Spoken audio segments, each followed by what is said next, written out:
I'm Paisley, and my life is like the never-ending imprisonment in my own bedroom. You see, I have a severe allergy to almost everything imaginable, various foods, unfiltered air, flower dust, you name it. Stepping out of my room could spell disaster, even death for me. It's been this way since I was a child, and now at 16, I've spent the last decade of my life confined to these four walls. The outside world remains an enigma to me, a place I can only dream of. Sometimes the monotony becomes unbearable, and I yearn for a taste of freedom. But my parents are vigilant, always ready to lock my door at the slightest hint of rebellion. And yet, that doesn't deter me entirely. Every now and then, I muster the courage to sneak out of my room. I've become quite skilled at unlocking my door without their notice. But recently, my parents installed a nanny cam in the hallway, and I was caught red-handed. Punishments were swift and harsh. However, a few weeks ago, a glimmer of excitement flickered into my otherwise mundane existence. A new family moved in next door, and they were the epitome of hipster coolness. Among them was a girl around my age, and she immediately caught my attention with her piercings and tattoos. She exuded an aura of uniqueness and confidence that I found utterly fascinating. I couldn't help but want to know everything about this intriguing girl. During the first week, I resorted to snooping around their house, using my camera to peek into her life. It was a somewhat creepy endeavor, I must admit. I observed her reading, sleeping, eating, every aspect of her daily routine, 24 hours a day. I told myself to stop, but the allure was too strong to resist. She was the only girl my age I had ever seen or known, and the curiosity was eating away at me. Then one night, in the late hours, I watched through my camera as Nova danced gracefully in her room. She radiated an undeniable coolness that drew me in, prompting me to hit the record button. However, my intrusion didn't go unnoticed, and she suddenly spotted me. Opening her window, she called out, "You know it's rude to do that, right? Why are you filming?" Fear gripped me, and I thought she might report me to the authorities. In a moment of honesty, I replied, "I just think you look cool." Surprisingly, Nova responded with a smile and introduced herself. "I'm Nova. What's your name?" We struck up a conversation, during which she inquired about my absence from school. I decided to tell her the truth, fully expecting her to distance herself from me, a sickly outsider who had spied on her. But Nova was different. She became my friend, my only true friend. Almost every day, we chatted for hours through our windows. Then came my birthday, and I eagerly awaited her visit after school. However, she didn't show up. I waited by the window for hours until exhaustion overcame me. When I awoke, a persistent banging on my door startled me. I assumed it was my mother, but to my astonishment, it was Nova. She had secretly entered my house to see me, and I embraced her with disbelief and joy. She even brought me a birthday gift. We talked for over an hour, but our moment was abruptly shattered when my mother stormed into the room. She completely lost control, screaming and eventually forcing Nova out of the house. I felt a crushing wave of embarrassment, and Nova looked terrified as she ran away in tears. My mother explained that Nova could never come back because being around her could put my life in jeopardy. Frustration and anger welled up inside me, and I shouted at my mother, "I hate you." She left my room, slamming the door shut. Desperate to apologize, I tried to Skype Nova, but the Wi-Fi was down. I called my dad downstairs, and he informed me that they were waiting for someone to come and fix it. But then doubt crept into my mind. What if Henry had been lying? I decided to text Nova and continue our conversation. She assured me that we could still be friends. We just have to find other ways to communicate. So we continued to exchange messages, and every night we talked through our windows. Then one day, my dad entered my room with a toolbox and began hammering on my window.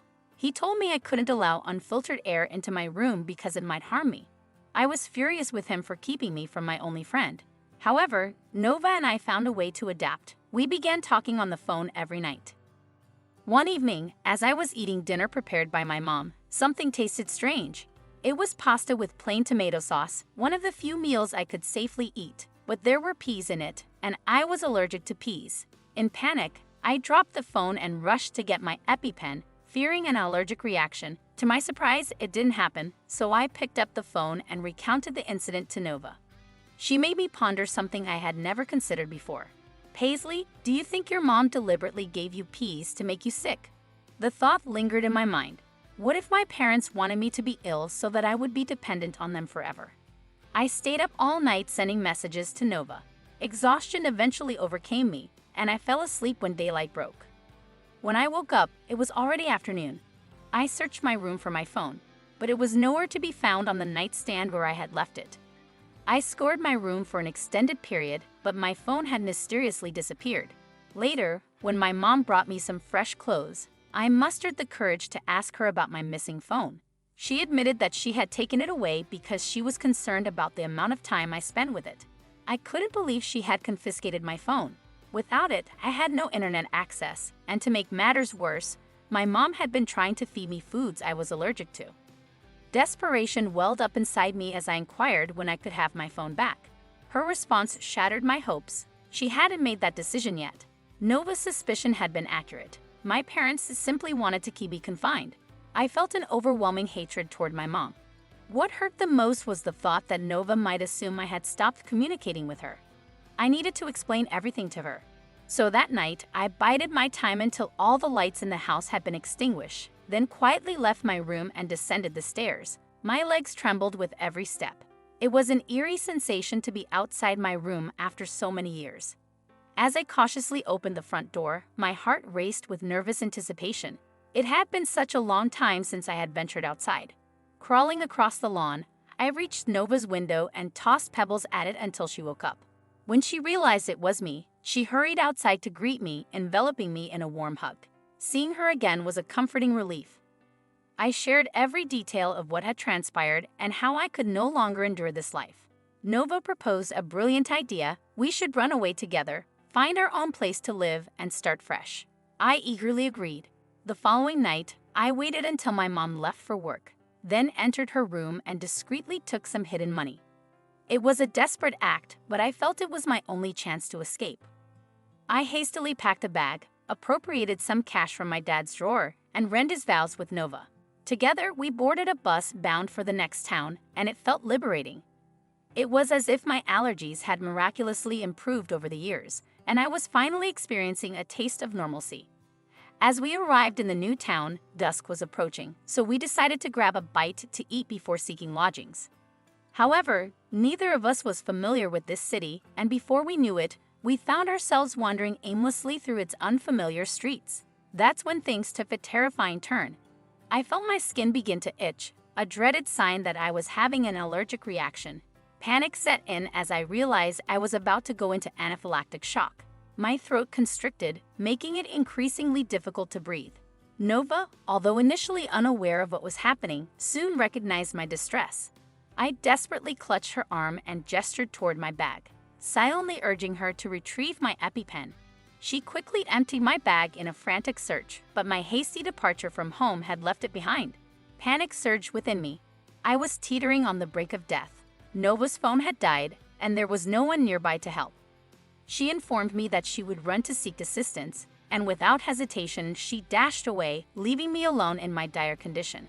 Nova had no choice but to act swiftly, or I would not survive. Dizziness engulfed me, and then I noticed a man approaching. His visage was unkind, marked by a prominent scar over one eye. He hurried towards me, seizing me with a forceful grip. I attempted to scream and push him away, but my feeble attempts proved futile. He shouted at me, yet I couldn't discern his words. In a chilling moment, he extracted an object from his pocket, resembling a knife. The terror overcame me as I believed he intended to end my life. He thrust the object into my leg, causing a searing pain to surge through me. It was only then that I realized it wasn't a knife. It was an EpiPen, an attempt to save my life. But it was too late, and I slipped into unconsciousness. As I slowly opened my eyes, I was greeted by a glaring white light. Had I entered the realm of heaven? But as my vision adjusted, it became apparent that I hadn't ascended to the afterlife. Instead, I found myself in a sterile hospital room. My parents were seated beside my bed, their faces etched with worry. They gently explained that I had endured a 2-week coma and come perilously close to death. They confessed that their intent in confiscating my phone and internet privileges had been to safeguard me, not to bring about unhappiness or encourage me to run away. Curiosity led me to inquire about my mother's attempt to feed me allergenic food, but she clarified that it had been a misjudgment on her part. The food company must have altered the ingredients in the sauce jar, and she hadn't noticed the change. My next question revolved around Nova's well-being, and their response left me with a heavy heart. She remained missing, and I was the last person to have seen her. She had fled that night and never returned, believing I had been abducted. During my hospital stay, Nova's fate was eventually uncovered. The night of our escape, she had managed to summon an ambulance for me, but when she returned to my side, I had vanished. Panic had consumed her, leading her to believe that I had been abducted. In fear, she had fled, living on the streets ever since. Returning home was out of the question, as her parents were exceedingly furious with her actions.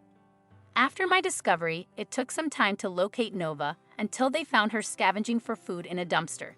Now she had been reunited with her mother, while I had returned to my own parents. They had come to realize that I was no longer a child and couldn't remain cocooned in their protective measures forever. With guidance from my doctor, we embarked on a journey to adjust my medications, gradually easing my reintegration into the world outside our home. Though my life might never be entirely ordinary, I was at least afforded the opportunity to venture beyond my home on occasion.